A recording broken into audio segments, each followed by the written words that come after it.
Hi అండి, ఈరోజు నేను మీ ముందుకు వచ్చేసాను చిన్న వీడియోతో. అదేంటంటే బూందీ ఎలా తయారు చేసుకోవాలి అనేది మీకు చూపించడం అయితే జరుగుతుంది ఫ్రెండ్స్.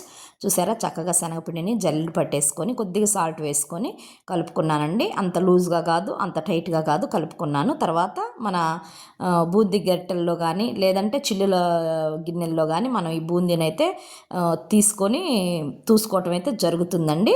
తీసుకున్నవన్నీ నేను చక్కగా అన్నీ ఒక ప్లేట్లోకి పెట్టుకొని చక్కగా వాటిలో మనకి ఏమేం కావాలి, వాటిలో ఏం మిక్స్ చేయాలి. కొంతమంది ప్లెయిన్ బూందీ ఇష్టపడతారు, కొంతమంది అన్నీ వేస్తేనే ఇష్టపడతారు.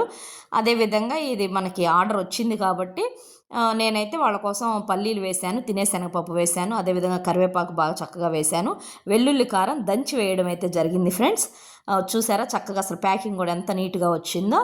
అయితే కరకరలాడే బూందీ ఎంతో టేస్టీగా ఎప్పటికప్పుడు ఫ్రెష్ ఆయిల్స్తో మనం చేస్తాం కాబట్టి నేనైతే మీకు గ్యారంటీ ఇస్తున్నాను ఫ్రెండ్స్. స్వచ్ఛంగా కావాలనుకున్న వాళ్ళు ఈ వాట్సాప్ నెంబర్కి సంప్రదించగలరు.